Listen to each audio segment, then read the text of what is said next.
Hello and welcome to How to Retire on Time, a show that answers your questions about all things retirement, including income, taxes, Social Security, healthcare, and more. This show is an extension of the book, How to Retire on Time, which you can grab today on Amazon or by going to www.howtoretireontime.com.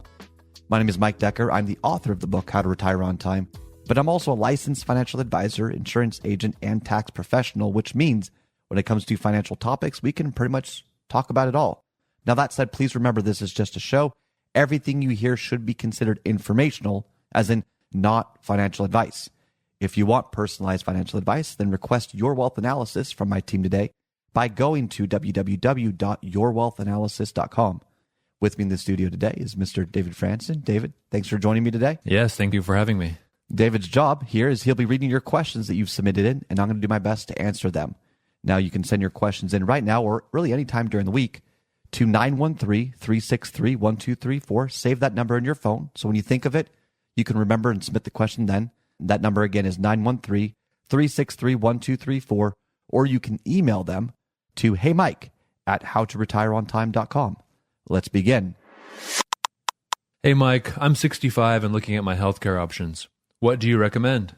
Okay, yes, it's open enrollment season, so a very timely question. Yeah. And for those who are aware of what happens, basically October 15th through, I think, December 7th for most plans. Yep.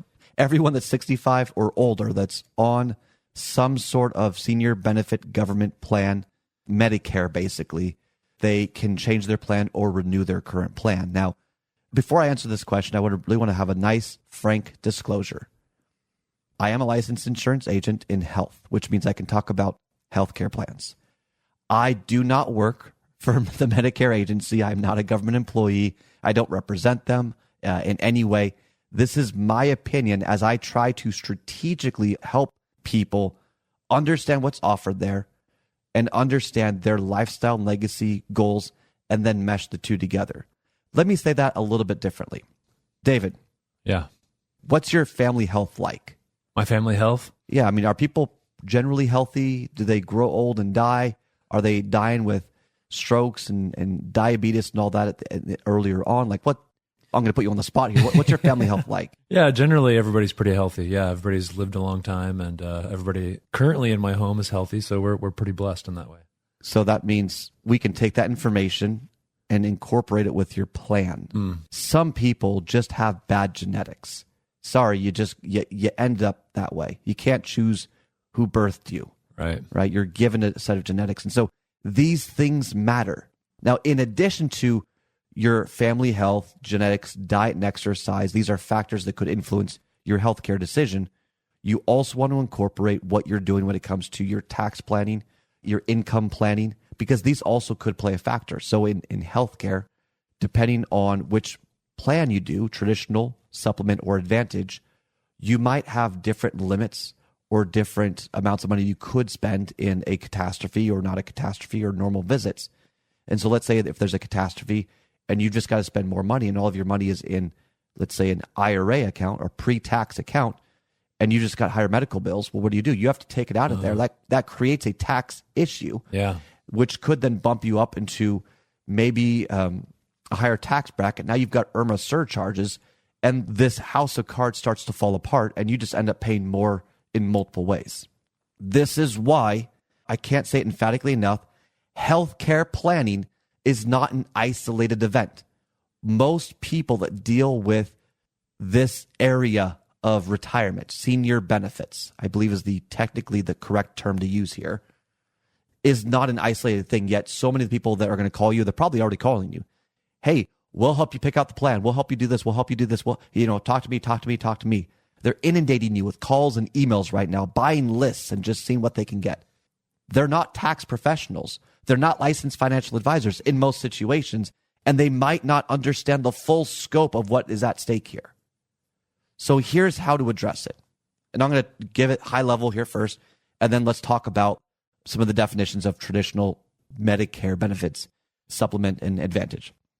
You put your lifestyle plan together, and you understand, how are you going to generate income? What does your income look like at what level it is? Are you on the limit there of IRMA? So for couples, it's around just over $200,000 if you spend more than $200,000 of taxable events. not income, right? Taxable events, so like income from a pre-tax account. Okay. You could cross over to IRMA. You need to know these things. For a single person, it's just over 100,000 of taxable income. And when I say taxable income, if you take income from a checking account, it's not really income. It's not taxable. These things matter. But when you understand that dynamic, then you can start to say, I'm pretty close to the limit here.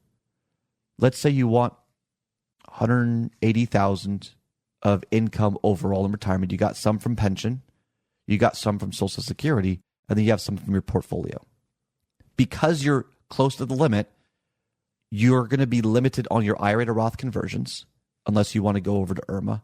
And you're also at risk of going into that IRMA surcharge category if a major catastrophe happens. These are things that people don't think about. And it matters. Because if you want to get more out of your hard-earned money, you do it through efficiency. You can't control the market, but you can control your strategies. So let's define, just in a couple of ways here, the different plans. Everyone basically pays for Part A and Part B. Right. Doesn't matter what you choose, you're going to pay that. No way around. I guess there's no way around it if you enroll and you're supposed to enroll at 65. That's right. Yeah. Okay. And quick asterisks here. If you're working past 65, you still need to enroll in Part A and defer Part B and D and everything else. Okay. Okay. So assuming that you're retired and you've turned 65, really you've got three categories. You have the traditional plan. Let's define that one first. In the most simple terms possible, you've got Part B, which can help with your doctor visits, your checkups, your basic functionality, okay? And then you have Part D. Part D is for medications, drugs, basically is what's going on there. And even if you don't take medications and you turn 65, you may want to consider signing up for Part D anyway, because if, let's say, 2-3 years later, you need medication that's very expensive. If you sign up for Part D later, you will be penalized for the rest of your life. So sometimes it makes sense to just sign up for Part D right now and just have that kind of baked in there. And there's a simple cost analysis that could be done with that. So that's your basic traditional plan. And you're going to pay roughly, and this changes, double check these numbers, but around 20% of whatever the cost might be. It's kind of the rule of thumb. So there's no limit. If you have large expense bills, you could pay a fortune. Mm-hmm. There's always exceptions to these things, but generally speaking, if you have a very expensive medical situation, you could pay a lot of money, because 20% of a lot of money is still a lot of money. Right, yeah. Okay. Then you have your supplement plans. Now, the supplement plan, in, again, the most simple definition I can think of, and please know this is an informational conversation. Do your research. Dive into the details. This is intended to start the conversation. A supplement plan is intended to basically have a very small deductible, like a couple $100 maybe, is the most that you would pay in deductibles in medical costs, and then you're pretty much covered. I say pretty much, not in everything, right? This isn't going to cover long-term care costs. This is medical costs. This is health insurance. But the supplement plan, you're paying a higher premium every single month.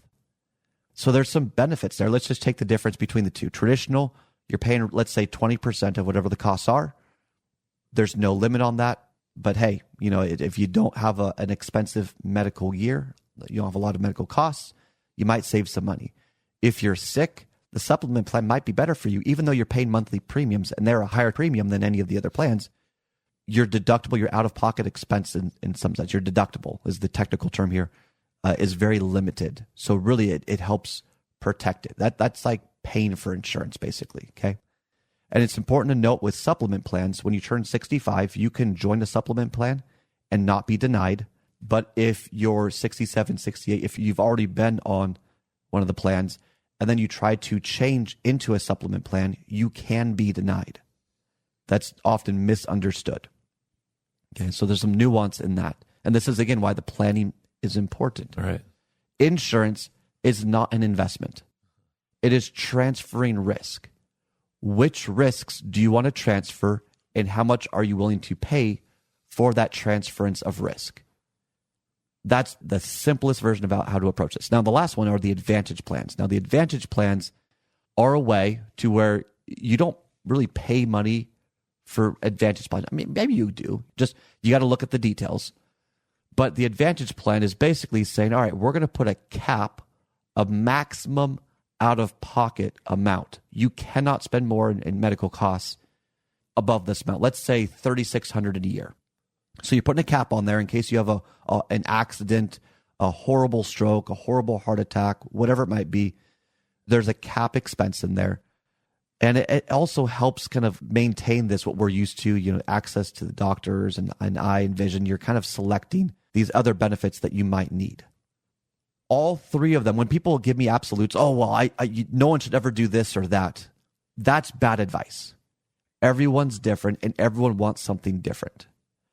Each of these plans are going to make sense for a very specific person for a very specific situation. So this is a very broad generalization, but I want to give you at least some context of what it could look like. So if you just are healthy, you don't really see doctors much, like it's just you're concerned about, you don't want to pay money and you don't think you're going to have many medical expenses, maybe the traditional makes sense. You're taking some risks there, right? Because you're not capping your expenses, but in some sense, you could just go down the traditional route and that would be fine. The supplement plan for people that are sick or have family history of just being very sick or not doing well. Yeah, if you're sick, if you don't care about diet and exercise, which some people just do not care about diet and exercise. They do not care how unhealthy they are because in their mind, they can just fix it with a pill. Right. There are many people out there like that. The supplement plan may be better for you because you're going to pay a premium for that, but you're really sheltering a lot of these costs. And that depends on how sick you really are. There's some, maybe it's not that big of a deal. Again, everyone's different. Sure. And then the Advantage plans are kind of a nice in-between of you're going to cap the maximum out-of-pocket expense. You could do some planning around. And what I like about that max out-of-pocket expense is, let's say you would normally have $50,000 of medical costs in 1 year and your max out-of-pocket was $3,600. You're not getting forced into a higher tax bracket. You're not getting forced accidentally into IRMAA. You see how the dots are connecting here? Yes. You can do more deliberate planning so that if a medical situation happens, you're protecting not only your medical costs, but your tax planning. It's all connected. And what's right for you is going to be different than what's right from someone else. I will say this as well. This is a concern of mine. There have been some significant shifts in these plans, specifically the Advantage and Supplement section, where some plans aren't paying a commission anymore.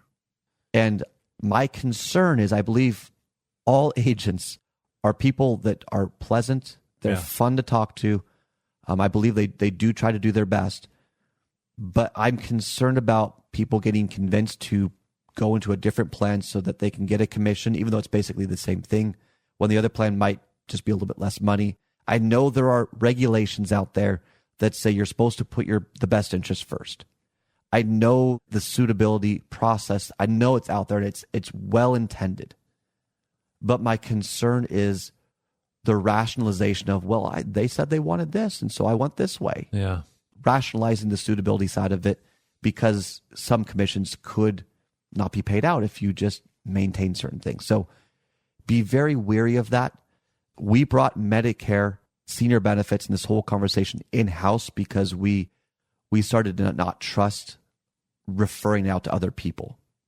We also believe that your healthcare costs are a part of your healthcare planning, are a part of your tax planning and your income planning and so on. So if you want to have a more comprehensive conversation in open enrollment season right now, whether you're turning 65 or you are 65, and maybe you've been working with the same agent for years, fine. If you want to have a comprehensive conversation about how your senior benefits plans, your options affect the rest of your plan, or how your plan affects these different plans, how it all affects each other, and you want to see it on paper, give us a call. Go to www.yourwealthanalysis.com right now. That's www.yourwealthanalysis.com. You can text keyword analysis, that's analysis, to 913-363-1234. That's analysis to 913-363-1234. And you'll fill out a few questions, and then you'll be able to schedule a call with me or David to where we can walk you through your options, your benefits, and really thread the needle of how it's all connected and how you can make a more deliberate decision in open enrollment, not just on your healthcare plans, but your tax planning, your Social Security optimization, your income planning, your growth planning, your legacy planning, and the list goes on and on and on. If you want to really have a nice, comprehensive, holistic conversation, request that analysis today. That's www.yourwealthanalysis.com or text analysis to 913-363-1234. And yes, we can actually help enroll you in whatever plan makes sense to you. That's all the time we've got for the show today. If you enjoyed the show, consider subscribing to it wherever you get your podcast. Just search for How to Retire on Time. Discover if your portfolio is built to weather flat market cycles or if you're missing tax minimization opportunities that you may not even know exist. Explore strategies that may be able to help you lower your overall risk while potentially increasing your overall growth and lifestyle flexibility. This is not your ordinary financial analysis. Learn more about Your Wealth Analysis and what it could do for you regardless of your age, asset, or target retirement date. Go to www.yourwealthanalysis.com today to learn more and get started.